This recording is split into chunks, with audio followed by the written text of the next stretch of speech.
Thanks, Jordan. All right, before we get going, I just want to obviously l- probably let everybody know we're thinking about Bernie as he's going through uh, his medical situation here. Was able to text with him last night, and he knows that we're with him and he's with us. So just sending all the good vibes, good thoughts I can to Bernie right now. Injury front, Dom Jones has a significant knee injury, likely heading to IR. Uh, Jack Conklin, Cam Robinson, those knee injuries, we'll treat those day to day. I'll know more as the week goes on. Dylan Gabriel remains in the concussion protocol. Uh, Obviously, watched the tape last night, this morning, watching it now with the players, and disappointed because that's a ball game in the fourth quarter where you want to go finish and get a win as a football team, and we came up short. And it's all things that we will learn from, that we absolutely have to play complementary ball there, offense, defense, special teams, to find a way to win. And that's what we'll be focused on this week. With that, I'll take any questions. Right, first we'll go to Mary Kay. Yeah, Kevin, what do you think the plan will be with Dylan being in the protocol? Will you kind of lean towards turning it over to Shador so he can get that full week of practice and be ready to go on Sunday? Yeah, we'll work through that in the next couple days and this week. Obviously, Mary Kay, I'll update you guys Wednesday as we get into Vegas preparations. Okay, thank you. All right, next we'll go to Scott. Hey, Kevin, when you look back at Shadur's, first experience yesterday, what are the biggest maybe coaching points and what are you telling him, especially about dealing with the pressure that the Ravens brought? Well, I think you learn from every single play, Scott, that's out there, and there's always lessons to be learned, and obviously there's always going to be good and there's always going to be bad, and that's just part of playing and getting reps, and then part of learning is taking all those coaching points that come with those reps. And what did you see on the back-to-back throws into the end zone? Looked like they had a chance, just need to be better balls, or what did you see there? Yeah, trying to make a play on both of those, the scramble drill, obviously trying to make a big play, got out of the pocket, did a nice job, and then their player made a nice play down the field. Thanks. All right, next we'll go to Daniel. Hey Kevin, I wanted to ask now, do you have any further details on everything surrounding Dylan's concussion check? Was he presenting symptoms? Did he say anything? Was it a spotter? How did that come to be? Yeah, he was feeling symptoms at halftime. Obviously, got with the trainers immediately and addressed it. Should And as of this morning, is he still presenting symptoms to your knowledge? Yeah, I'm not going to get into specifics, but he's still in the protocol. Thank you. All right, next we'll go to Tony. Um, yes, Kevin, I know this is a weekly question, but will Watson be cleared to practice? Yeah, I don't have an update there. Okay. And you said last night that if Gabriel is unable to play, it would be Shador. You have Zappi also. Is there any need for another quarterback to join the team this week? Yeah, all things that we'll work through, um, but feel good about our group. Okay, thank you. All right, next we'll go to Jeff. Kevin, what are the challenges for your offensive line when Gabriel and Shador have such different styles? Yeah, I think for all players, Jeff, it's just important that you focus on your job, and our guys know what our roles are, and that there are, of course, there's different styles to quarterbacks, there's different styles to runners. You know how the running back, your starting running back may run a play is a little bit different than the backup running back, but that's all part of it. And I think the big focus there, Jeff, is just that everybody does their job on any given play. But I mean, it seems to me in a way that their styles are so contrasted, it has to really be more difficult, or I don't know, more difficult, but different for your line. Yeah, the general principles, the rules, how we structure the protection is regardless of the quarterback. Okay, thank you. All right, next we'll go to Joe. Kevin, I know Wyatt said post game yesterday that it took them a good couple minutes to get used to Shador's cadence and everything. Just what'd you think of the offensive line's performance second half and just everybody trying to adjust on the fly? Yeah, I thought, listen, we can be better in a bunch of different areas. Obviously, those are things that we will continue to improve.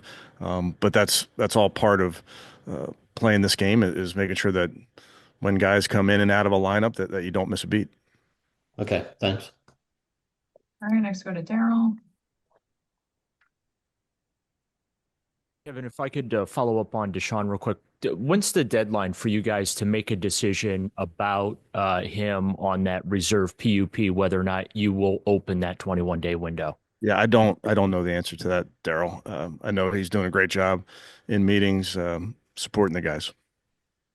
And then just on Shador, when you watched that yesterday, obviously that's a tough spot for him to come in. We talked about the lack of first team reps and whatnot. Just what did you see from him? When you went back and watched the film this morning, and how much of that do you think, positive or negative? Can he take a step forward by now getting some practice time?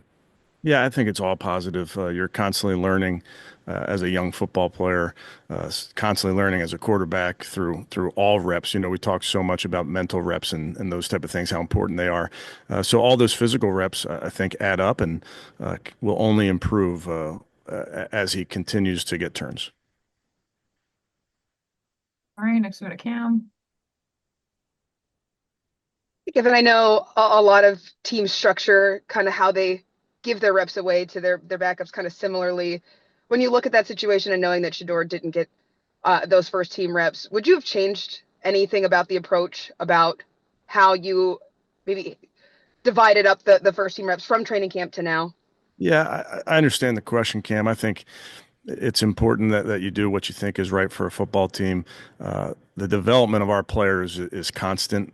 It doesn't happen just in one drill or in one practice or one meeting. So we trust our guys. We trust our backup players to be ready to go, and Shador's ready to go. Obviously, I know he wants to play better. I want to coach better, all those type of things, but that just comes, that'll come through work. That's where it will come.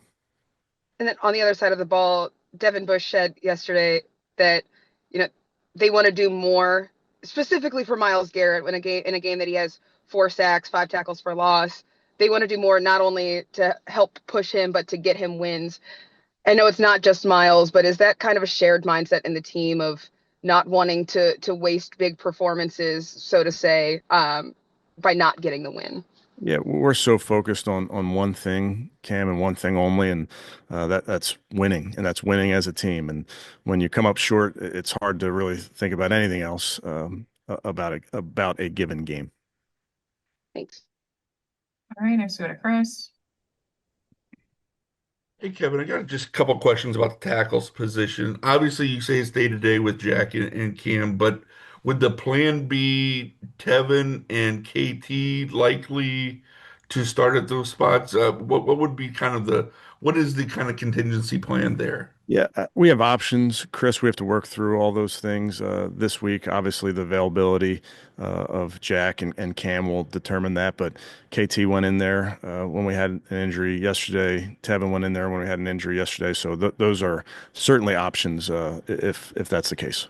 And then following up, this is like the third straight year where you've just had all sorts of injuries at that specific position, both tackle spots. Have you ever seen anything quite like that in your time in the league?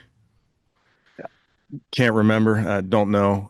But again, I think it goes back to injuries are a very, very unfortunate part of this game of football, and we have guys that are backups, and we trust them.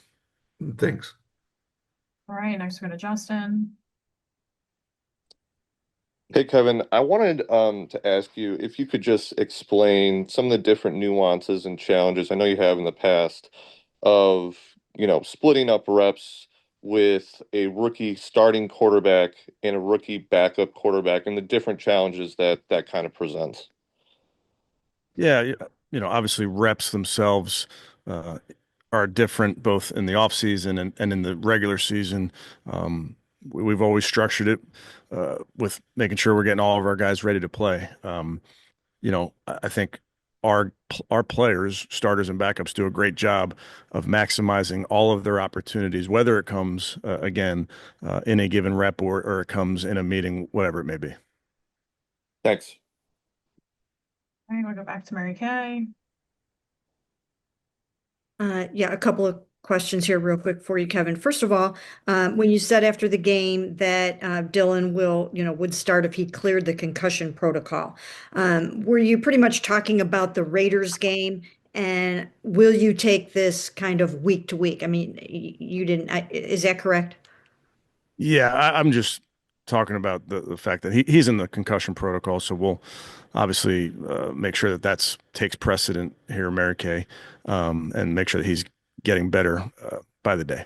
But what I mean by that is, does Shador have a chance to nail this thing and hang on to the starting job if he goes out there and performs well, and then when Gabriel comes back, or how would that Yeah, go? I'm not going to speculate on that type of thing. I know this. We trust our players. We trust our guys to put in the work, and we're just going to be solely focused on this game that's in front of us. Okay, and then you've been around a lot of offensive football throughout your whole entire career. Just so people have an understanding about how those first team reps work in practice, like all those years that you were in Minnesota, was it ever customary to give QB2 any of those first team reps in practice? Yeah, and I understand the question. No, the starter gets the vast majority, obviously, if not the entire majority.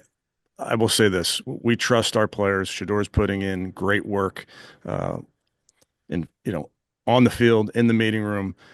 He will be better with reps that he's getting, like any player would be better. But we trust him, and he's somebody that's continued to put in the work and will continue to do so. Okay, thank you. All right, next we go to Spencer.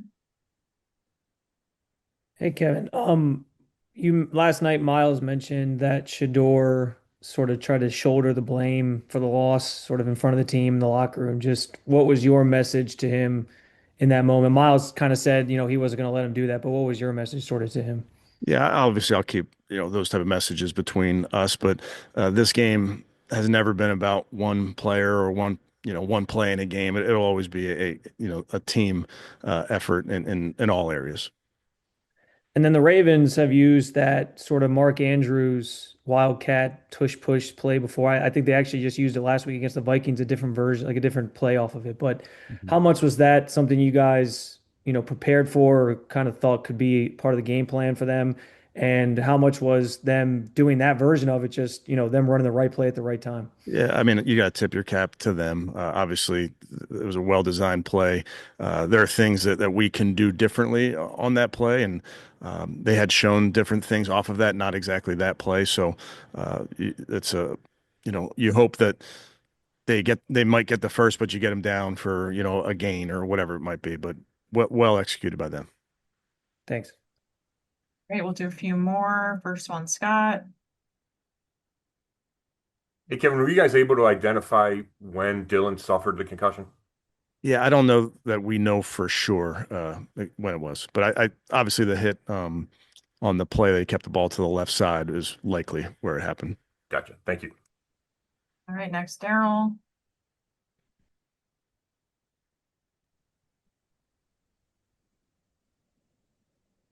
Can't hear you, Daryl. Oh, I said I'm good. Thank you. Sorry. Okay. All right, next, Daniel. Yeah, Kevin, I wanted to go back to really like the blitz zero, cover zero looks at the Ravens for Sean because they dropped out of a lot of those looks and they would bring like a DB, especially in the second half. What as an offense can you guys do better to execute against that? Because I know a lot of times it was a lot of longer developing passes that were kind of like crossing over into the zones. Like when you look back to the film, did you think that maybe you could, throw a couple screens to just get the ball out quickly and get the ball in space? Yeah, we'll always look at things that we can do better. Obviously, we have to have a better protection just overall on a bunch of areas of that game, but we'll look at everything. All right, last one from Joe. Kevin, just your time here in Cleveland, just getting to know Bernie and everything, how much have you come to kind of appreciate him trying to battle through his health struggles and kind of coming out on the other side? Yeah, I mean, Bernie's my guy. I know that this town has such a special relationship with Bernie from his playing days, and then the impact that he's had on this community over the course of all these years. I didn't have that experience with Bernie prior to coming here, but since I've been here, he has just been such a supportive person of me, so kind to my family. I think he sees my family every game day, and just is so good to them. So he's a special person. He's a special Cleveland Brown, and we are all rooting for him, and we are all right there with him right now.